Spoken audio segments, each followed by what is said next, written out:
Donc tu... Hello YouTube. Arrête là.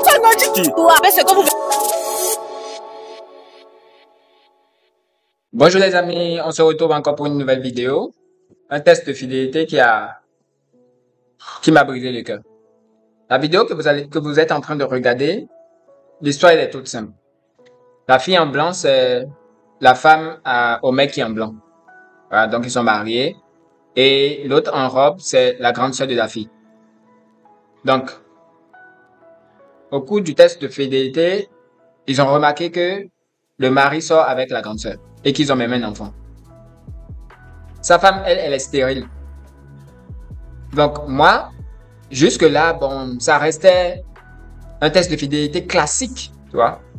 Parce que c'est vrai que dans cette affaire de test de fidélité, on entend beaucoup de choses. Vous voyez, on apprend beaucoup de secrets, on apprend beaucoup de leçons de vie, mais ça porte aussi à réflexion. Quand même, pour moi, je réfléchis beaucoup à ce qu'il faut faire, quand il faut faire, et ce qu'on ne doit pas faire, mais ce qu'il ne faut pas faire. À comment faire en sorte de ne pas tomber dans les mêmes pièges que nos aînés. Parce que je pense qu'ils sont déjà dans les couples, tu vois. Quand je dis aînés, je ne parle pas de l'âge, je parle plutôt de ceux qui sont déjà passés par ce que tu veux passer. Voilà. Donc, la conception d'aîné n'est pas forcément l'âge. Il y a des aînés qui peuvent être plus petits que toi. Ça veut dire que si tu viens dans une classe, je suppose, tu vas en première année d'université et tu as 25 ans, ton aîné est en troisième année. Ton aîné, c'est la troisième année. Tes doyens, ce sont la troisième année. Mais par contre, il y a des étudiants là qui peuvent avoir 16 ans, 17 ans. Or, toi, tu en as 25. Donc, tu vas les appeler aînés aussi. Doyens. Donc, c'est un peu ce côté-là dont je prenais pour dire aîné. Donc, en fait, l'histoire, c'est que la dame, elle est stérile. La dame en blanc, elle est stérile. Et ils savaient que, avec le mec, ils étaient pauvres. Parce que, avec les explications, je pense que c'est ça. Ils étaient pauvres. Et ils ont dû passer par du juju, du gris-gris, des maîtres spirituels, voilà. C'est mieux comme ça. Maîtres spirituels. Pour que son mari ait une bonne carrière, soit riche et tout et tout. Donc, le prix à payer, c'était qu'elle ne puisse plus enfanter. Donc, elle est stérile depuis lors. Ouais. Et cela, moi, en général, en fait, si je devais donner, en fait, ma critique sur la vidéo, on est sorti même d'une affaire d'infidélité. C'est qu'on est passé à un niveau où il faut en fait, qu'on sache dans quoi on se met. Il faut qu'on réfléchisse loin à ce qu'on est en train de faire. Parce que les actions que nous sommes en train de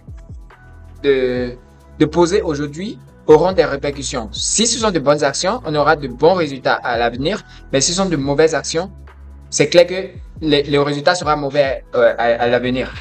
Donc, tu t'es sacrifié, tu as sacrifié ton intégrité, tu as sacrifié ton futur, en fait, pour ton homme. Et aujourd'hui, il te fait cela. En fait, je pense que cette femme peut devenir folle. Je ne sais pas les répercussions qu'il y aura, par exemple, sur le fait qu'elle a appris ça. Est-ce qu'elle va quitter son mari? En fait, je me dis même qu'elle ne peut même pas quitter le mari, en fait. Parce qu'il y a de très petites chances qu'elle puisse avoir d'enfants. Parce que, bon, moi je crois au miracle. Je me dis que des miracles existent. Mais dire qu'elle va tomber enceinte à un moment donné, je ne pense pas. Le mieux qu'il y aura à faire, c'est peut-être revoir ce maître spirituel et essayer de renverser en fait le médicament. Vous voyez? Maintenant, la question c'est pourquoi est-ce que certaines personnes souvent le font? Je ne sais pas. En tout cas, moi, je ne pourrais pas faire. Je peux aimer quelqu'un éperdument, mais je ne pourrais pas aller jusqu'à me sacrifier pour cette personne. Parce que là, c'est un grand sacrifice. Parce que quand il était en train d'avouer, il était en train de la stopper. Ça veut dire que c'est comme s'ils s'étaient entendus eux deux pour le faire.